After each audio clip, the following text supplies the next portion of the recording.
Hello students, ਮੈਂ ਅੱਜ ਤੁਹਾਨੂੰ ਜਿਹੜਾ ਨੈਕਸਟ ਮੈਸੇਜ ਦੇ ਰਹੀ ਹਾਂ ਇਹ ਹੈ ਤੁਹਾਡੇ ਸਿਲੇਬਸ ਨਾਲ ਰਿਲੇਟਿਡ। ਠੀਕ ਹੈ, ਕਿਉਂਕਿ ਇਸ ਵਾਰ ਸਿਲੇਬਸ ਜਿਹੜਾ ਹੈ ਤੁਹਾਡਾ ਫਸਟ ਈਅਰ ਦਾ ਕਈ ਲੋਕਾਂ ਨੂੰ ਡਾਊਟ ਹੈ ਕਿ ਚੇਂਜ ਹੋਇਆ, ਪਰ ਥੋੜ੍ਹੀਆਂ ਜਿਹੀਆਂ ਚੇਂਜਿਸ ਆ, ਹਲਕੀਆਂ ਜਿਹੀਆਂ, ਤਾਂ ਤੁਸੀਂ ਇਹਨੂੰ ਨੋਟ ਕਰ ਲਓ। ਠੀਕ ਹੈ, ਸੋ BA ਸਮੈਸਟਰ 1 ਦਾ 2020-21 ਸੈਸ਼ਨ ਦਾ ਸਿਲੇਬਸ ਇੱਦਾਂ ਹੈ। ਇੰਗਲਿਸ਼ ਅਤੇ ਪੰਜਾਬੀ ਦੋਨਾਂ ਦੇ ਵਿੱਚ ਲਿਖ ਦਿੱਤਾ ਮੈਂ, ਜਿਹਨੂੰ ਜਿਹੜੇ ਲੈਂਗੁਏਜ ਦੇ ਵਿੱਚ ਚਾਹੀਦਾ ਹੋਵੇ ਨੋਟ ਕਰ ਲਏ। ਠੀਕ ਹੈ, ਪਹਿਲਾ ਟੌਪਿਕ ਹੈ major sources of India, literary sources. Punjabi 'ਚ ਕਹਿੰਦੇ ਇਤਿਹਾਸ ਦੇ ਪ੍ਰਮੁੱਖ ਸੋਮੇ। ਲਿਟਰਰੀ ਸੋਰਸਿਸ ਹੋ ਗਏ ਸਾਹਿਤਕ ਸੋਮੇ। ਇੰਡੋਜੀਨੀਅਸ ਲਿਟਰੇਚਰ ਐਂਡ ਫੋਰਨ ਅਕਾਊਂਟਸ, ਭਾਰਤੀਏ ਅਤੇ ਵਿਦੇਸ਼ੀ। ਠੀਕ ਹੈ, ਇਹਦੇ 'ਚ ਅਸੀਂ ਭਾਰਤੀਏ ਵੀ ਪੜ੍ਹਾਂਗੇ ਅਤੇ ਵਿਦੇਸ਼ੀ ਵੀ ਪੜ੍ਹਾਂਗੇ। ਉਸ ਤੋਂ ਬਾਅਦ ਆ ਗਿਆ ਆਰਕਿਓਲੋਜੀਕਲ ਫਾਈਂਡਿੰਗਸ, ਯਾਨੀ ਪੁਰਾਤੱਤਵ ਸੰਬੰਧੀ ਸੋਮੇ। ਇਨਸਕ੍ਰਿਪਸ਼ਨਸ ਯਾਨੀ ਸ਼ਿਲਾਲੇਖ। ਕੁਆਇਨਸ ਯਾਨੀ ਸਿੱਕੇ ਅਤੇ ਮੋਨੂਮੈਂਟਸ ਯਾਨੀ ਸਮਾਰਕ। ਸੋ ਪਹਿਲੇ ਚੈਪਟਰ ਦੇ ਵਿੱਚ ਤੁਸੀਂ ਇਹਨੂੰ ਪੜ੍ਹੋਗੇ। ਠੀਕ ਹੈ, ਦੂਸਰਾ ਤੁਹਾਡਾ ਚੈਪਟਰ ਹੈ ਪਹਿਲੇ ਯੂਨਿਟ ਦਾ ਹੜੱਪਾ ਸਿਵਲਾਈਜੇਸ਼ਨ, ਜਿਹਦੇ ਵਿੱਚ ਤੁਸੀਂ ਹੜੱਪਾ ਸੱਭਿਅਤਾ ਦੇ ਬਾਰੇ ਪੜ੍ਹਨਾ ਹੈ। ਐਕਸਟੈਂਟ ਮਤਲਬ ਕਿ ਵਿਸਤਾਰ। ਟਾਊਨ ਪਲੈਨਿੰਗ ਮਤਲਬ ਕਿ ਉਹਨਾਂ ਦੀ ਨਗਰ ਨਿਰਮਾਣ ਯੋਜਨਾ, ਜੋ ਕਿ ਬੜੀ ਮਹੱਤਵਪੂਰਨ ਹੈ। Social economic and religious life, ਯਾਨੀ ਕਿ ਸਮਾਜਿਕ, ਆਰਥਿਕ ਅਤੇ ਧਾਰਮਿਕ ਜੀਵਨ। ਤੀਸਰਾ ਟੌਪਿਕ ਹੈ ਤੁਹਾਡਾ ਵੈਦਿਕ ਏਜ ਦਾ, ਵੈਦਿਕ ਕਾਲ, ਜਿਹਦੇ ਵਿੱਚ ਪੋਲੀਟੀਕਲ, ਇਕਨੋਮਿਕ, ਸੋਸ਼ਲ ਅਤੇ ਰਿਲੀਜੀਅਸ ਲਾਈਫ, ਰਾਜਨੀਤਿਕ, ਆਰਥਿਕ, ਸਮਾਜਿਕ ਅਤੇ ਧਾਰਮਿਕ ਜੀਵਨ ਬਾਰੇ ਅਸੀਂ ਇਹਦੇ ਵਿੱਚ ਪੜ੍ਹਾਂਗੇ। ਇਹ ਹੈ ਤੁਹਾਡਾ ਪਹਿਲਾ ਯੂਨਿਟ। ਫਿਰ ਆਉਂਦਾ ਹੈ ਤੁਹਾਡਾ ਸੈਕਿੰਡ ਯੂਨਿਟ, ਜਿਹਦੇ ਵਿੱਚ ਪਹਿਲਾ ਟੌਪਿਕ ਹੈ republics and kingdoms 600 to 321 BC, Mahajanapadas and rise of Magadha, ਜਿਹਦੇ ਵਿੱਚ ਮਤਲਬ ਗਣਤੰਤਰ ਅਤੇ ਰਾਜ ਸੰਘ ਪੜ੍ਹਾਂਗੇ ਅਸੀਂ 600 ਤੋਂ ਲੈ ਕੇ 321 BC ਤੱਕ। ਉਹਦੇ ਵਿੱਚ ਮਹਾਜਨਪਦ ਅਤੇ ਮਗਧ ਦਾ ਉਥਾਨ, ਇਹ ਦੋ ਟੌਪਿਕ ਹੀ ਇਸ ਚੈਪਟਰ ਦੇ ਵਿੱਚ ਪੜ੍ਹਨੇ ਆ। ਨੈਕਸਟ ਪੰਜਵਾਂ ਚੈਪਟਰ ਹੈ ਜੈਨਿਜ਼ਮ ਐਂਡ ਬੁੱਧਿਜ਼ਮ, ਜੈਨ ਧਰਮ ਅਤੇ ਬੁੱਧ ਧਰਮ। Life and teachings of Mahavir Swami, ਯਾਨੀ ਕਿ ਮਹਾਵੀਰ ਸਵਾਮੀ ਦਾ ਜੀਵਨ ਅਤੇ ਉਹਨਾਂ ਦੀਆਂ ਸਿੱਖਿਆਵਾਂ। Life and teachings of Gautam Buddha, ਯਾਨੀ ਮਹਾਤਮਾ ਬੁੱਧ ਦੀਆਂ ਸਿੱਖਿਆਵਾਂ ਅਤੇ ਉਹਨਾਂ ਦਾ ਜੀਵਨ। ਇਹਦੇ ਵਿੱਚ ਅਸੀਂ ਇਹ ਦੋ ਟੌਪਿਕ ਪੜ੍ਹਾਂਗੇ। ਅਗਲਾ ਚੈਪਟਰ ਹੈ ਯੂਨਿਟ 2 ਦੇ ਵਿੱਚ 6ਵਾਂ ਚੈਪਟਰ ਹੈ ਦਾ ਮੌਰੀਅਨ ਐਮਪਾਇਰ, ਯਾਨੀ ਕਿ ਮੌਰੀਆ ਸਾਮਰਾਜ। ਸੈਂਟਰਲ ਐਂਡ ਪ੍ਰੋਵਿੰਸ਼ੀਅਲ ਐਡਮਿਨਿਸਟ੍ਰੇਸ਼ਨ, ਕੇਂਦਰੀ ਅਤੇ ਪ੍ਰਾਂਤੀਏ ਪ੍ਰਬੰਧ। ਰੈਵਨਿਊ, ਯਾਨੀ ਕਿ ਉਹਨਾਂ ਦਾ ਲਗਾਨ ਦਾ ਪ੍ਰਬੰਧ ਕੀ ਸੀ। ਜੁਡੀਸ਼ੀਅਲ, ਉਹਨਾਂ ਦਾ ਜਿਹੜਾ ਨਿਆਏ ਪ੍ਰਬੰਧ ਕੀ ਸੀਗਾ।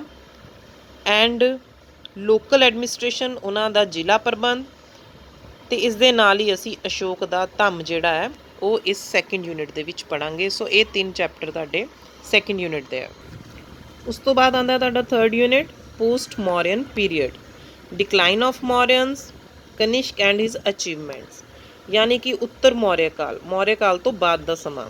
ਉਹਦੇ ਵਿੱਚ ਅਸੀਂ ਪਹਿਲਾਂ ਮੌਰੀਆ ਸਾਮਰਾਜ ਦੇ ਪਤਨ ਦੇ ਕਾਰਨ ਪੜ੍ਹਾਂਗੇ, ਫਿਰ ਅਸੀਂ ਕੁਸ਼ਾਨ ਵੰਸ਼ ਦਾ ਜਿਹੜਾ ਰਾਜਾ ਹੈ ਕਨਿਸ਼ਕ ਅਤੇ ਉਸ ਦੀਆਂ ਜਿਹੜੀਆਂ ਪ੍ਰਾਪਤੀਆਂ ਉਹ ਇਹਦੇ ਵਿੱਚ ਪੜ੍ਹਾਂਗੇ।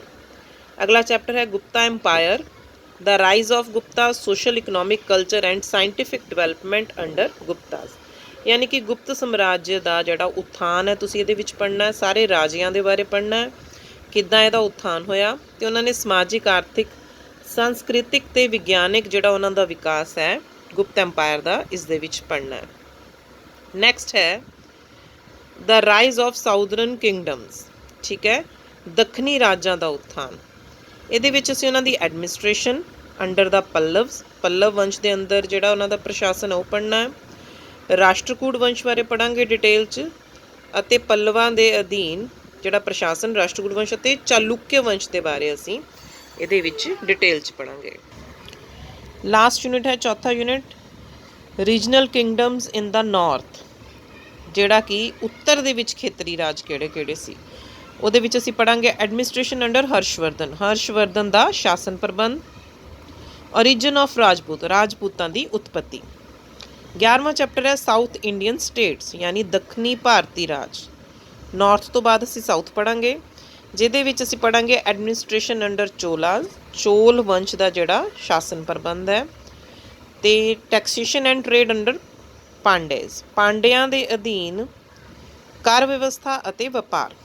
ਇਹ ਦੋ ਚੈਪਟਰ ਦੇ ਨਾਲ ਨਾਲ ਤੁਹਾਨੂੰ 3 ਮੈਪ ਵੀ ਹੈ, 3 ਮਾਨਚਿੱਤਰ ਨਕਸ਼ੇ ਹੈ।